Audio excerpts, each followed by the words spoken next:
지금 시장에서 이런 기업들은 외국인 기관 투자를 좀 찾아다니겠구나, 당분간은. 좋은 기업도 같이 다 빠져버렸거든요. 네. 지금 같이 싸졌잖아요. 그렇죠. 강세장은 계속 이어질 거라고 봐요. 그러니까 오히려 이제 진짜 꺾이는 시점은 언제냐면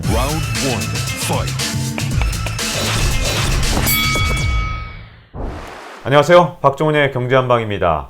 오늘은 나오실 때마다 이 경제한방을 한 차원 이렇게 띄워주시는 분이죠. 바로 이베스트 투자증권 염승환 부장과 함께 이 투자의 기회를 찾아보겠습니다. 어서 오세요. 네, 안녕하세요.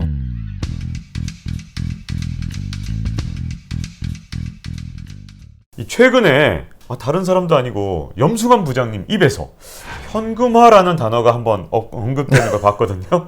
그래서 6월을 앞두고 일정 부분은 좀 현금화가 필요하다고 보시는지 굉장히 궁금해집니다. 공매도 때문에 지금 증시가 좀 안 좋긴 하잖아요, 분위기가. 근데 공매도는 뭐 어떻게 보면 좀 통과 의례라고 봤어요. 사실은 이게 어쩔 수 없는 것 같아요. 수급적인 문제라서 지수보다는 좀 개별 기업에 좀 영향을 줄 줄 알았는데 사실 이게 지수까지 영향을 줘버리더라고요. 그래서 좀 저도 거기서는 좀 미스한 부분은 있는데, 근데 결국 방향성은 저는 변한 건 없다고 생각을 하고 있고, 근데 제가 이제 현금화를 얘기했던 거는 제가 보는 관점에서 어차피 이익과 저는 이제 유동성 두 가지를 계속 보고 있는데, 이익 측면에서는 뭐 누가 봐도 지금 뭐 이렇게 태클 걸 사람이 없는 것 같아요. 그냥 계속 꾸준히 우상향하고 있으니까. 다만 이제 시장에서 나오는 얘기 보면 유동성은 서로 의견들이 다른 것 같아요. 그러니까 어떤 분은 유동성에 대해서 아직도 뭐 봐라, 연준 의장의 입은 아직도 긴축과는 거리가 멀다, 이런 분도 계시고, 아니다, 저 언제 또 뒤통수 칠지 모르니까 긴장하고 있어야 된다. 왜냐하면 또 최근에 한 연방은행 총재도 테이퍼링 대비해야 된다고 뭐 얘기를 했잖아요. 그런 것처럼 사실 그 미국 연준도 어느 시점에서 테이퍼링 할 수도 있는 거거든요. 경제상이 이렇게 좋아지면. 그러다 보니까 긴장을 해야 되는데, 이제 공교롭게도 보통 3, 6, 9, 12월 4개 그 월 중에서 꼭 금리나 이런 중요한 이벤트들이 결정이 되더라고요. 그렇죠. 근데 이번에 또 6월 달이고 또 테이퍼링을 하기 전에 미리 언지를 준다고 했기 때문에, 그럼 내년도에는 분명히 지금보다 경기가 훨씬 좋아진다고 가정했을 때, 그럼 내년 초에 만약에 테이퍼링 한다면 6월 아니냐. 만약에 증시가 그 전에 좀 올라가 있다면 좀 아마 사람들이 6월 FOMC가 다가오면서 좀 긴장하지 않을까. 왜냐면 일단 확인하고 싶잖아요, 사람 심리가. 그렇기 때문에 좀 5월 말이나 6월 초에는 좀 일단 일정 부분 시장이 좀 변동성이 나올 수 있기 때문에 그런 관점에서 좀 현금화를 좀 말씀드린 거고, 사실 근데 이제 공교롭게 또 그게 좀 무색해져 버린 게 오히려 공매도 이슈가 모든 걸 지금 다 이게 파묻어 버려가지고 한국은 좀 특수한 상황인데, 다만 이 공매도 이슈는 증시의 방향을 결정한 적은 단 한 번도 사실 없거든요. 2009년도에 이제 공매도 금지 풀렸을 때, 그 다음에 2011년도 딱 2번밖에 없었잖아요. 그때도 이게 조사해 보면 다 그 당시에도 시장 안 좋았더라고요. 다 보니까 결론적으로 이제 공매도가 일시에 수요가 몰리면서 안 좋았는데, 그 나중에 결국엔 펀더멘탈 따라서 다 올라갔더라고요. 결국 다 극복을 했기 때문에 이번에도 결국 그럴 것으로 좀 보고 있는데, 그래서 저는 이제 공매도보다는 어쨌든 그 FOMC 이게 좀 마지막 고비 같아요. 이익은 좋아지는데 사람이 긴축이라는 거에 대한 좀 두려움은 누구나 남아 있거든요. 근데 그것만 6월 달에 연준 의장이 뭐 올해 안에 아니면 당분간 계속 우리는 테이퍼링 할 생각 없다, 긴축 의지를 확실히 꺾어주면 저는 굉장히 좀 장세가 좀 랠리가 오래 가지 않을까 이렇게 생각을 하고 있는데, 반대로 진짜 시그널이 조금이라도 나오면 시장은 한번 이제 얻어맞고 갈 수밖에 또 없기 때문에 그래서 6월에 있을 FOMC를 좀 주목해야 되니까 좀 조심은 하자라는 좀 시각에서 현금화 말씀을 드렸던 겁니다. 네, 그리고 이런 거 연구하는 거 좋아하시는 분들 있잖아요. 몇 월에 사는 게 더 좋다, 몇 월에 파는 게 더 좋다, 이런 거 연구하시는 분들이 보통 셀인 메이라 그래서 5월 달에는 좀 증시가 안 좋았기 때문에 주식을 파는 게 좋다, 이렇게 말씀하시는 분들이 있던데 이게 무슨 월별로 진짜 차이가 있는 겁니까? 의미가 있습니까? 셀인 메이 그 다음에 10월에 사는 거잖아요. 5월에 팔아서 10월에.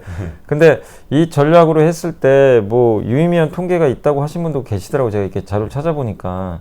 근데 그게 또 안 맞는 해도 분명히 많이 있었어요. 이게 안 맞았을 때는 역사이클 걸려가지고 굉장히 또 고생했던 그런 데이터들도 있기 때문에 제가 봤을 때는 이거 그대로 그냥 믿고 하는 거는 그렇게 바람직하지 않다고 보고 있고, 점점 이런 정보들이 빨리빨리 노출이 되잖아요. 그렇기 때문에 뭐 옛날에는 1월 효과, 이번에 이 통계가 절대적으로 이번 안 맞았던 것 중에 하나가 1월 달에 중소형주 무조건 간다. 올해는 안 맞았어요. 올해는 대형주만 갔어요. 그리고 되게 아이러니한 게 4월에 중소형주가 날아가 버렸잖아요. 그 한 3개월 후에.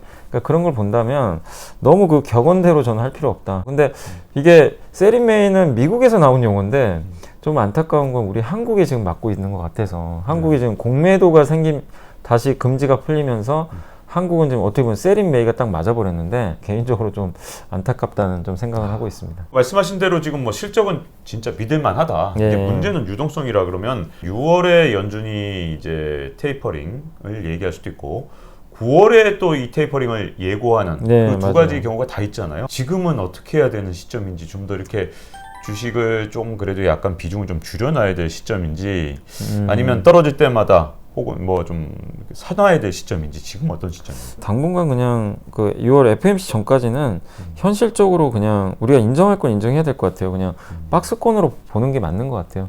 근데 제가 증시에 대해서 지금 이렇게 어느 정도 레벨업이 됐으면 조금 현금화도 말씀을 드렸을 것 같긴 한데 지금 코스피도 그렇고 코스닥도 그렇고 지금 굉장히 단기간에 많은 충격을 받았거든요. 근데 굳이 이런 구간에서 모든 기업들을 그냥 이제 또 FMC 다가오니까 그냥 이제 현금하자. 그건 좀 맞는 전략 같지는 않고 다만 이제 여기서 옥석 가리기는 우리가 잘해야 될 것 같아요. 어차피 지금 기업들도 보면은 이익이 증가하는 기업도 분명히 있을 거고 하반기 안 좋아지는 기업들도 있을 거고 그냥 터무니없이 비싼 기업도 있어요. 숫자도 안 나오는데 여러 가지 그런 색깔의 이제 기업들이 있을 텐데 일례로 보면 지금 이번에 공매도 쇼크가 나왔을 때 보면요, 뭐 며칠은 더 봐야 되겠지만 딱 이틀만 놓고 봤을 때는 지금 삼성전자, 현대차 오히려 올라가요. 네. 일부 또 실적 좋았던 제가 그 공매도 첫날 본 중에 제일 기억났던 종목이 제일기획이라는 기업이거든요. 네. 제일기획 기업은 6%나 올라갔어요. 그 공매도 나오는 날. 그 제가 끝나고 봤어요. 공매도가 없었나? 공매도가 있어요. 많이 네. 나왔어요. 네. 있는데도 그냥 외국인 기관이 그 공매도 무시하고 그냥 사서 올려버린 거예요, 사실은. 그러니까 뭐냐면 공매도가 나오면서 밑으로 내려치는 기업들도 있지만 오히려 반대편에서는 좋은 기업들, 특히 그동안 고평가됐던 기업이 아니라 상대적으로 성장주에 눌려있던 기업들이 있어요. 되게 싸고 제일기획의 특징이 뭐냐면요, 분명히 올해 광고 경기 그러니까 올해 경기 좋아지면 광고 분명히 늘 거 아니에요. 네. 그럼 분명히 이것도 수혜주잖아요. 그런데 실제 1분기 실적 나쁘지 않았고 그리고 하반기로 갈수록 전망 좋은데 근데 주가를 보니까 움직이질 않았어요. 전혀. 옆으로 행보만 했죠. 아마 그걸 보면서 느꼈던 게 지금 시장에서 이런 기업들을 외국인 기관 투자를 좀 찾아다니겠구나, 당분간은. 그리고 고밸류 기업은 계속 좀 공매도를 치면서 못 가게 막고. 그럼 결국 박스권 장세에서 여러분이 하실 거는 그런 기업 쪽으로 계속 좀 이동을 하셔야 될 것 같아요. 네. 그러니까 좀 싸면서도 그러니까 찾기가 쉬운 건 않지만 은근히 또 찾아보시면은 주가 횡보하는데 특히 이제 컨택트형 기업들에 그런 기업들이 좀 많이 있어요.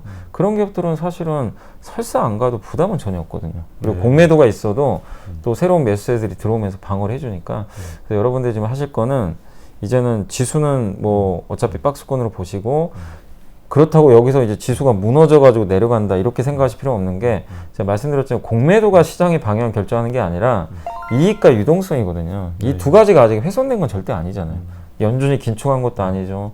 기업 이익 추정치는 얼마 전에 데이터 보니까 한 증권사에서 올해 순이익 전망치가 80%가 넘었더라고요. 이 증가율이. 물론 뭐 반영됐을 수도 있지만 그 정도로 계속 우상하고 있기 때문에 그런 데이터를 봤을 때 하방은 좀 단단할 것 같아요. 그래서 우리가 해야 될 거는 결국 내가 어떤 업종, 어떤 기업을 갖고 있을 거냐, 그리고 내가 버려야 될 건 뭔지 공매도 사태를 계기로 해서 좀 냉정하게, 그러니까 우리가 그냥 마냥 내가 이 기업이 좋으니까 그냥 우리가 흔히 말하는 것처럼 결혼한다 그러잖아요. 그러지 말고 이제 차갑게 이별할 거는 이별하고 다시 또 새롭게 시작할 기업이 있으면 그쪽으로 과감하게 교체하는 것도 저는 좋다고 생각합니다. 제가 이 말씀을 자꾸 드리는 이유가 작년 8월, 10월도 그랬고요.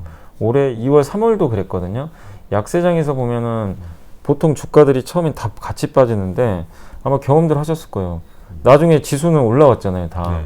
근데 안 가는 건 안 가고 오르는 건 올라갔어요. 뭐냐, 그때 교체 매매를 잘 하신 분들이 되게 좋은데 제가 방송에서 이 얘기를 해요. 이게 장이 막 좋아요. 좋을 때는 교체 매매 하지 말라 그래요. 왜냐면 순환매가 돌아요. 네. 이게 내가 그래서 얘가 가네? 그래서 교체 매매를 해요. 그럼 얘가 빠지고요. 얘가 올라가 버려요. 어허. 강세장에서는 그래요. 야, 그거 완전히 이쪽 차선 빠른 줄 알고서 딱 맞아요. 옮겼는데 예. 그 차선이 이쪽에, 느려지고 예. 저쪽이 빨리 가고 이런 그러니까 거예요. 이게 장이 좋을 때는 순환매가 계속 돌아요. 네. 그래서 내 차례가 오거든요. 좀 못난이어도. 근데 약세장은 안 그래요. 그러니까 이렇게 시장이 한번 확 급락을 하잖아요. 네네. 급락을 했을 때는 순환매가 도는 게 아니라 일단 다 같이 빠졌다가 나중에 시장이 진정되죠. 하방 격시선 보이면 조금씩 올라오거든요.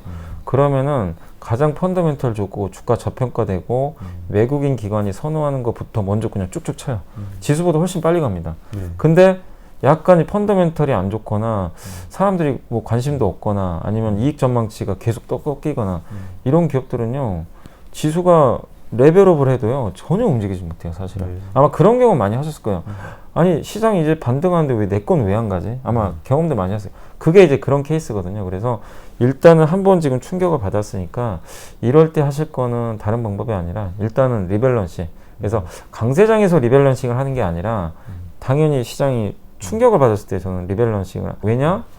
좋은 기업도 같이 다 빠져버렸거든요. 네. 지금 같이 싸졌잖아요. 그렇죠. 그런 상황에서는 내가 이쪽으로 옮겨가기가 너무 좋아요. 근데 강세장에서는 이 잘 가는 놈으로, 잘 가는 기업으로 갈아타려면 일단 비싸게 사야 돼요. 내가 싼 걸 팔고 비싼 걸 사야 되니까 괴리가 너무 심해져요. 네. 지금 이렇게 시장이 하락했을 때는 결론적으로 다 싸졌기 때문에 네. 오히려 교체하기 좋으니까 한번 좀 고민을 지금은 해보실 필요가 있는 것 같습니다. 네. 자, 그러면 한 6월까지는 뭐 적어도 행보장, 특히 이 FOMC 회의가 어떻게 되느냐에 따라서는 굉장히 다른 장세가 올 수도 있을 것 같은데 네. 계속 사도 되느냐 안 되느냐는 결국 6월 FOMC 이후에도 계속해서 이 강세장이 꺾이지 않을 거라는 확신이 있다면 오히려 매수의 기회가 될 수도 있잖아요. 네. 그런 측면에서 올해 이 연말까지의 전망을 어떻게 보시는지 궁금해지는데요. 미국 연준이 금리를 올리는 시기는 지금 2023년도로 많이들 좀 알려져 있잖아요. 네. 근데 2023년부터 본격적으로 올릴 거고 테이퍼링은 아마 내년에 할 거란 전망들이 많이 나오는데 연준의 역사를 보면은 과거에 금리를 처음 올릴 거라고 발표를 하고 아니면 긴축 시그널을 처음 줬을 때가 제일 충격이 컸고 네. 근데 막상 시행을 하면은 주가는 다 올라갔어요. 이건 증세안도 마찬가지인 게 증세안도 대통령이 그러니까 그 대통령이 얘기하기 전에 미리 언질이 나왔을 때 시장 충격이 제일 컸고 막상 법이 통과돼가지고 대통령이 도장 꽝 찍는 순간 S&P 500 지수 날아가 버렸어요. 그렇더라고요. 그러니까 주가의 이제 선반영성이죠. 네. 근데 이런 증세나 결국 뭐냐 금리 인상이라든가 긴축이 결국 유동성 면에서 안 좋을 수 있지만 증시가 그래도 올라가는 이유는 그런 유동성을 그 상쇄할 만한 그 성장이 나왔다는 거죠. 그러니까 금리 올리는 것도 경제가 좋으니까 사실 올리는 거잖아요. 그래서 나중에 이제 그런 것들이 이제 나오면서 시장 충격을 흡수하면서 오히려 올라가는 그런 흐름들이 나왔기 때문에 저는 계속해서 몇 년간의 강세장은 계속 이어질 거라고 봐요. 그러니까 오히려 이제 진짜 꺾이는 시점은 언제냐면 그러니까 지금 금리가 앞으로 분명히 언젠가 올리겠죠. 네. 경기가 좋아지니까. 그게 23년이라고 가정을 해봤을 때는 결국에 뭐 1년을 올릴지 2년을 올릴지 제가 모르겠어요. 근데 어느 시점에서 연준이 금리 올리는 시그널을 또 중단할 수 있어요. 생각보다 경기가 이거 아닌 것 같다. 네. 그러면은 우리가 생각했던 경제 성장이 안 나올 수도 있는 거잖아요. 근데 이거는 언제든지 앞으로도 나올 수도 있어요. 생각보다 우리가 경기가 또 기대했던 것만큼 성장이 안 나올 수 있는 그때마다 또 시장 흔들릴 수 있는 거거든요. 근데 정상적인 사이클로 봤을 때는 오히려 금리 상승이 나중에 멈출 때가 진짜 저는 좀 조심해야 될 시점인 것 같고 그 전까지는 그 경기 회복에 대한 기대감은 계속 나올 수 있으니까 저는 그래서 장기적으로는 계속 좀 우상향하는 그림 보고 있는데 다만 아까 말씀드린 대로 연준이 분명히 긴축 시그널을 줄 거란 말이에요. 그때마다 한 번씩은 휘청이겠죠.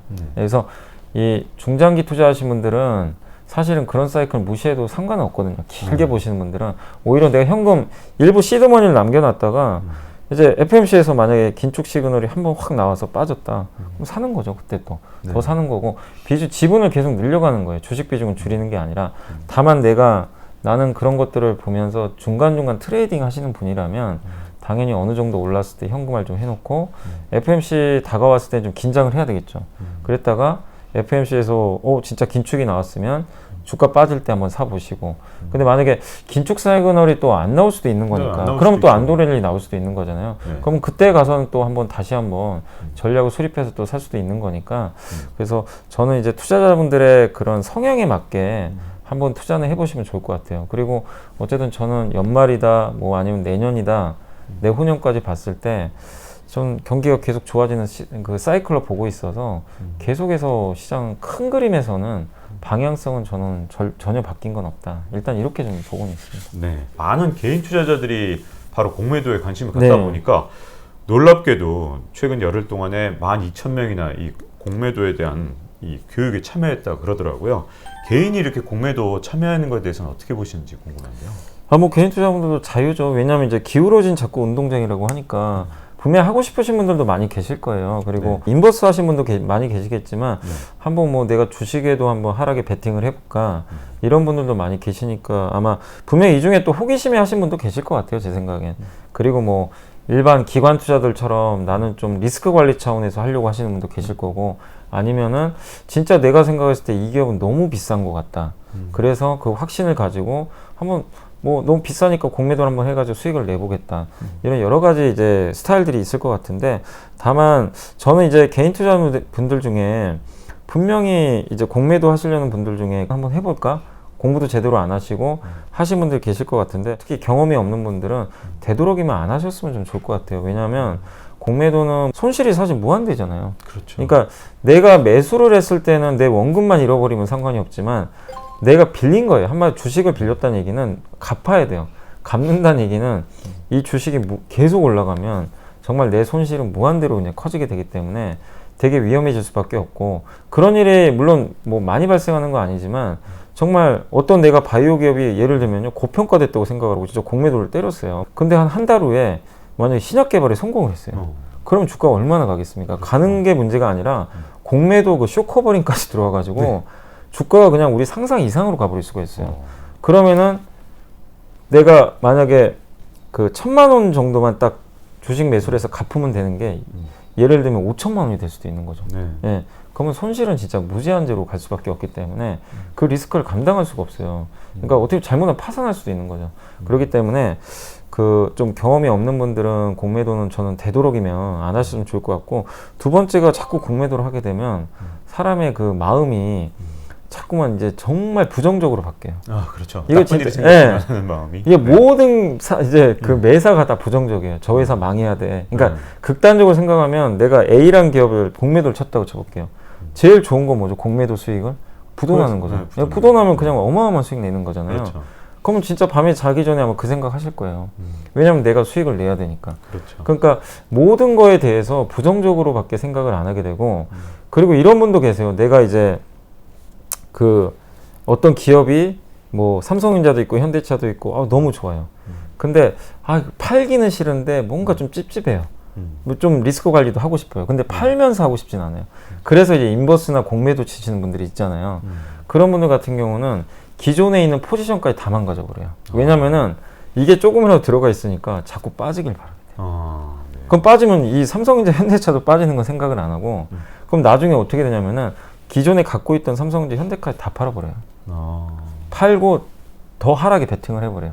본인 마음이 이제 자꾸만 이게 신경 쓰이니까. 왜냐 한쪽은 올라가는 게 있으니까 이건 빠져서 수익이 나는데 올라가는 상품이 있으니까 이 정도밖에 수익이 안 나네. 약간 그렇죠. 이런 생각이 들어요.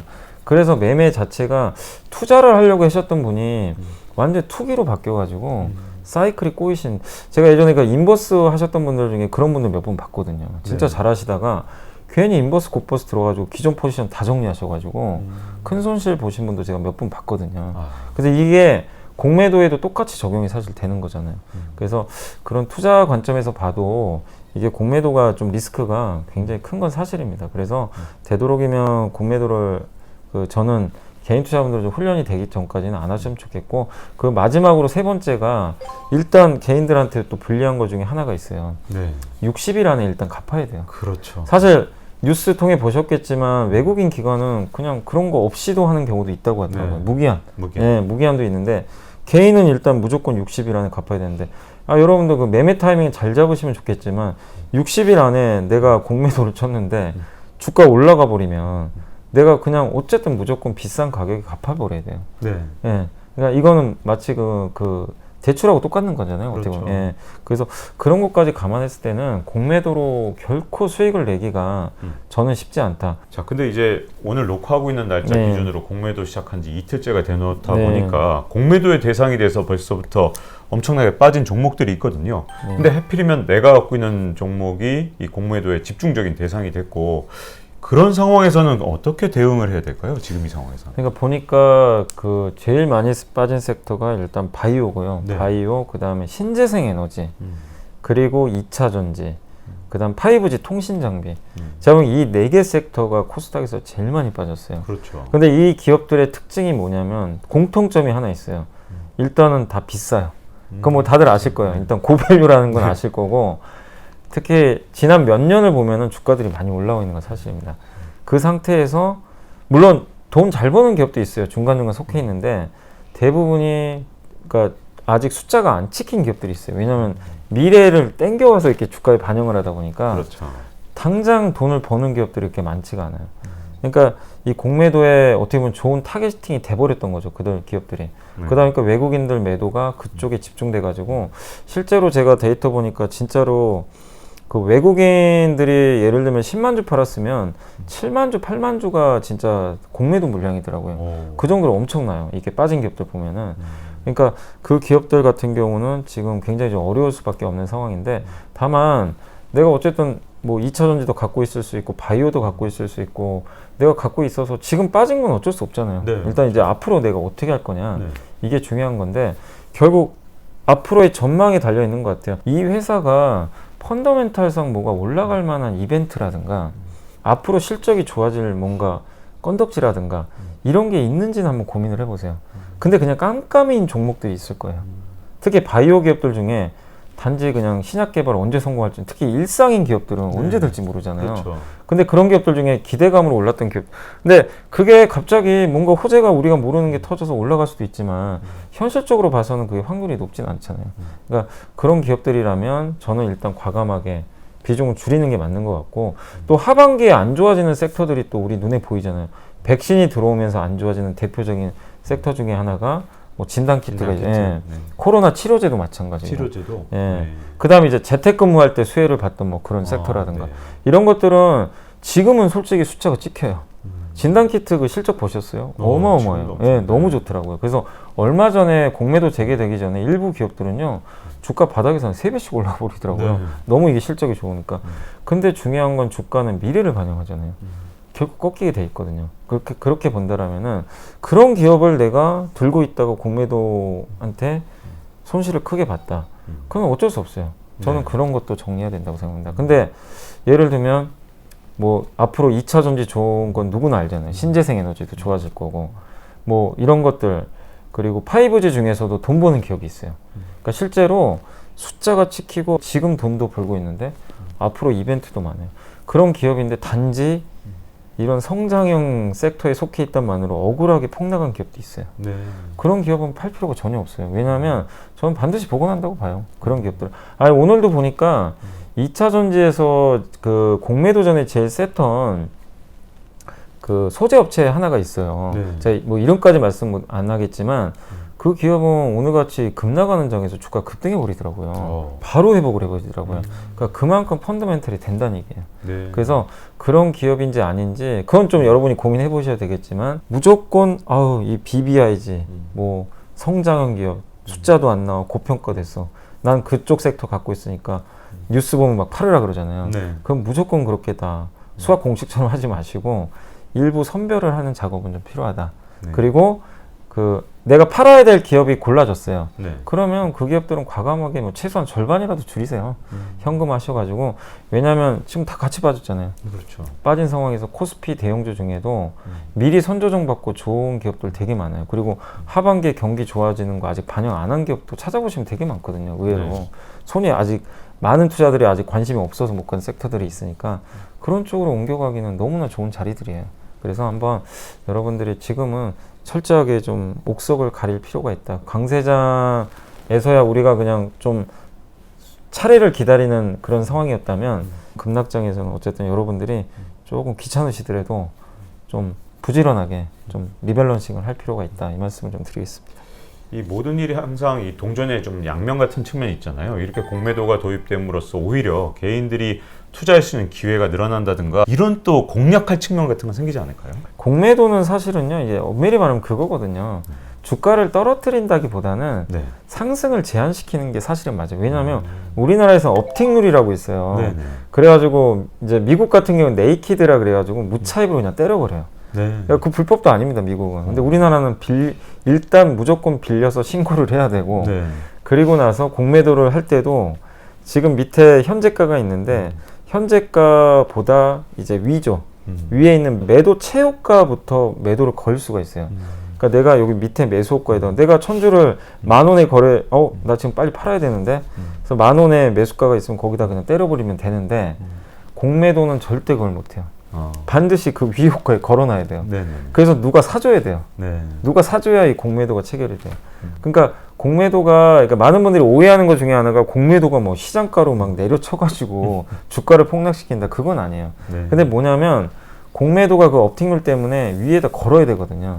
근데 아마 여러분들 장중에 매매하시다 보면요, 아무리 매수가 여기 들어와서 사도요, 매도가 계속 이렇게 호가에 들어오는 기업들이, 네. 그거 거의 100% 공매도입니다. 네. 예. 근데 그런 식으로 하는 거니까 결론은 뭐죠? 밑으로 내려치는 게 아니라 막아버려요. 네. 못 가게. 네. 그런 효과가 있어요. 그래서 약간 이제 가격을 너무 고평가된 기업들 추가로 못 올리는 그런 좀 그 경향들이 있는데, 그럼으로 인해서 좀 좋은 기능은 분명히 한 가지 있긴 있어요. 네. 이제 터무니없이 고밸류를 받게 안 한다는 거죠. 그런 부분은 있는데, 근데 아마 많은 개인 투자자들 공감을 못 하실 거예요.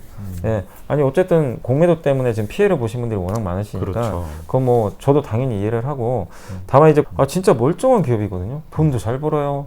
예. 단지 내가 왜 여기 이 고성장 섹터에 속해가지고 외국인 투자들의 공매도에 그냥 그 충격을 받아서 빠진 기업들이 은근히 찾아보면 많습니다. 1년에 보면요, 몇 번씩 급락장이 꼭 옵니다. 네. 그래서 제가 개인 투자하는데 그 얘기를 많이 했어요. 증권사 보고서나 뭔가 아니면 기업 실적이 좋아지거나 이런 것들이 있는 기업들을 꼭 메모를 해놓으라 그래요. 왜냐면요, 급락장에는 걔네들도 다 같이 빠져요. 네. 근데 그렇게 업데이트를 해봤는데 좋아지는 기업들은요, 나중에 지수 오르갈 때 정말 금방 올라가요. 네. 생각보다 빠르게. 그리고 그 전에 주도주였던 경우는. 그래서 그런 건 데이터들은 미리 반드시 우리가 데이터화 해놔야 됩니다. 지금이 약간 저는 그런 시기 같아요. 지금. 왜냐면 비싸서 못 샀거든요. 네. 딱 살펴보니까 제가 이렇게 메모해 놓은 기업들 중에 살 게 너무 많은 거예요. 그냥 억울하게 빠졌다고 할 수 있을 정도로 네. 쭉쭉쭉 빠진 기업들이 되게 많아요. 얼마 전에 봐서 이거 너무 올라가지고, 야, 쟤는 이제 오래 사긴 힘들겠다. 막 그 생각하는 기업도 있었는데, 네. 그냥 완전히 최근에 그냥 쇼크 받을 정도로 빠져버렸더라고요. 네. 그러니까 결국 공매도로 인해서 시장이 빠졌을 때 억울하게 빠졌던 그런 기업들이 되게 많은데, 그런 기업들 여러분들이 메모를 그 전에 공부하셨던 분들이라면 분명히 데이터를 저는 갖고 있을 거라고 생각해요. 그런 기업들은 지금 오늘 산다고 해서 수익 난다는 거 아닙니다. 더 빠질 수도 있어요. 네. 공매도 어디까지. 근데 결국엔 펀더멘털이 무조건 이겨요. 수급이 펀더멘털 이긴 적은 단 한 번도 없다고 저는 생각합니다. 단기로는 이기죠. 단기로 이기는데 중장기로는 무조건 펀더멘털이 다 이겼거든요. 네. 그렇게 본다면 지금 그거는 오히려 공매도로 인해서 매수할 수 있는 기회가 생긴 종목들은 또 많이 늘어났기 때문에 개인 투자자분들 한번 그런 기업들 한번 연구를 한번 해보시는 전략도 좀 필요할 것 같아요. 하반기에 좀 좋아질 만한 섹터들 중에서 못 오른 기업들이 좀 있다면 가지 말라고 해도 이렇게 수직으로 갈 겁니다. 분명히 그때는. 지금은 아무도 관심 없는데 한번 다크호스로 관심 가져보시면. Round 1, fight.